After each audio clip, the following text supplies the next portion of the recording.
அனைவருக்கும் வணக்கம். தொடர்ந்து ஆதரவளித்து வர அனைத்து அன்புலங்களுக்கும் மிக்க நன்றி. இன்னும் ஒரு அதிமுக முன்னாள் அமைச்சர் திமுகவில் போய் இணைய போறதா ஒரு தகவல் இருக்கு. அதிமுக அதாவது எடப்பாடி பழனிசாமிக்கு வாயாக இருந்து செயல்பட்டவர், மூளையாக இருந்து செயல்பட்டவர், இடது வலதும் இருந்தவர் வேற யாரும் கிடையாது, டி ஜெயக்குமார் தான். எடப்பாடி பழனிசாமி ஒரு பொதுக்குழு கூட்டம் நடத்தினாலும், ஒரு மாவட்ட செயலர் கூட்டம் நடத்தினாலும், ஒரு ஆலோசனை கூட்டம் நடத்தினாலும் அந்த கூட்டத்தில் எடுக்கக்கூடிய தீர்மானங்கள் ஜெயக்குமாரை வச்சுதான் நீங்க போய் இதை மீடியாவில் போய் சொல்லிருங்க சொல்லி அனுப்புவாங்க. ஜெயக்குமாரனுடைய கருத்து அதிமுகவுடைய கருத்தாவே இருந்தது. இப்ப எடப்பாடி பழனிசாமி என்ன பேச நினைக்கிறாரோ எடப்பாடி பழனிசாமி சொல்ல அதை அப்படியே ஜெயக்குமார் மீடியாவில் சொல்லிட்டு போயிடுவார். இப்படி எடப்பாடி பழனிசாமிக்கு ரொம்ப நம்பிக்கைக்குரியவரா இருந்தவர்.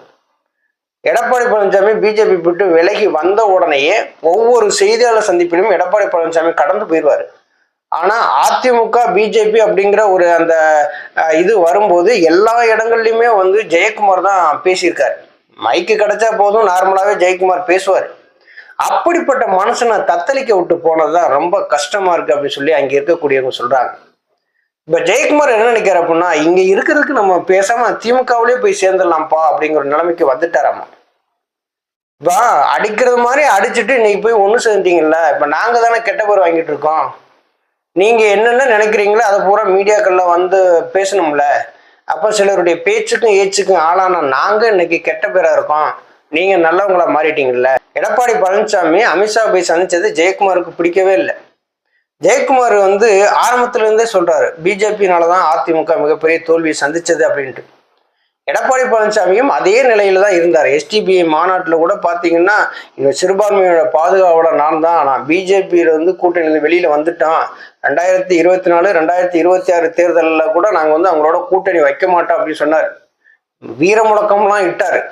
அப்படிப்பட்ட மனுஷன் போய் அமித்ஷா போய் சந்திச்சு கூட்டணியை உறுதிப்படுத்திட்டு இருந்தா கீழே உள்ள நிர்வாகிகள்லாம் என்ன நினைப்பாங்க? இதுல பாத்தீங்கன்னா ஜெயக்குமார்லாம் பிஜேபினாலதான் தோத்தே போனாராமா. மனுஷன் அவரே வாய் விட்டு சொல்றாரு, மீடியாவுக்கு முன்னாடி சொல்றாருங்க. நான் இன்னைக்கு ராயபுரம் தொகுதியில நான் 25 வருஷம் முடிசூலா மன்னனா இருந்தேன். நான் யாருனால தோத்தேன்? பிஜேபினால தோத்தேன். பிஜேபி அதிமுகவோட கூட்டணி வச்சதுனாலதான் சிறுபான்மை மக்களுடைய வாக்குகளை நான் இழந்தேன். அப்ப இப்ப அதிமுக தோல்விக்கும் என்னுடைய தோல்விக்குமே பிஜேபி தான் காரணம், பிஜேபி தான் காரணம்னு சொல்லி 3 முறை சொன்னார். அது மனசுக்கு ரொம்ப கஷ்டமா தானே இருந்துச்சு. அப்படிப்பட்ட மனுஷனை விட்டுட்டு எடப்பாடி பழனிசாமி இங்க இருந்து போய் பிஜேபியோட கூட்டணி வைக்கணும் போலாமா? எடப்பாடி பழனிசாமி அமித்ஷாவை சந்திச்சது சிவி சமூகத்துக்கே ஒரு சிலர் பிடிக்கலையாமா. கேபி முனுசாமி, சிவி சண்முகம், ஜெயக்குமார், செம்மலை, அன்வர் ராஜா இப்படியான ஆட்களுக்கு பிடிக்கவே இல்லை. அதிமுகவுடைய நிலைப்பாடு என்ன? ஒரு நிலைப்பாட்டுல நிலையா இல்லாத ஒரு தலைமை எப்படி தலைமையா இருக்க முடியும் சொல்லுங்க? 2026 வரைக்கும் பிஜேபியோட அவங்க கூட்டணி இல்லைன்னு சொல்லிட்டு ஒரு நிலைப்பாட்டுல வந்தாச்சு. இப்ப திடீர்னு போய் இங்க அமித்ஷா போய் எடப்பாடி பழனிசாமி சந்திச்சாருன்னா எல்லாத்துக்கும் கோபம் வரத்தானே செய்யும். அது இயல்பு தானே. அப்ப முன்னாடி இருக்கிற ஆட்களை பூரா தள்ளி விட்டு பலிகடாவாக்குறத எடப்பாடி பழனிசாமிக்கு ஒரு பொழப்பா போச்சு. இன்னைக்கு ஜெயக்குமார முன்னாடி தள்ளி விட்டு இனிமே அந்த மனுஷன் பிரஸ் மீட்ல பேசுவாரா? எடப்பாடி பழனிசாமி அமித்ஷாவை சந்திச்சு வந்ததுல இருந்து பாத்தீங்கன்னா ஜெயக்குமார் எங்க இருக்காருன்னே தெரியல. அப்ப அந்த மனுஷன் உங்களுக்காக உழைச்சிருக்காங்க இல்லையா, உங்களுக்காக அரும்பாடு பட்டிருக்காங்க இல்லையா, உங்களுடைய நம்பிக்கைக்கு பாத்திரமா இருந்திருக்காங்க இல்லையா. அப்ப ஒரு பிஜேபியில போய் நீங்க கூட்டணி வைக்கிறீங்க, பிஜேபியில போய் நீங்க இருக்கிறீங்க அப்படின்னா எல்லாரையும் கூப்பிட்டு ஒரு ஆலோசனை நடத்தி நீங்க அமித்ஷா போய் சந்திச்சிருந்தீங்கன்னா இந்த மாதிரியான ஒரு நிகழ்வுலாம் நடந்திருக்காதுல்ல. எல்லாருமே எதிர்க்கிறாங்க. அதிமுகவுடைய கொள்கைக்கு எதிராக செயல்படுவர்களோடு இனியும் என்னால் இருக்க முடியுமா அப்படிங்கிறது மிகப்பெரிய சந்தேகமா இருக்குங்காரு இவர் அன்வர் ராஜா. பிஜேபியோட கூட்டணி வைக்கிறது தற்கொலைக்கு சமம்ங்கிறாரு செம்மலை. அப்ப என்ன பண்ண முடியும்?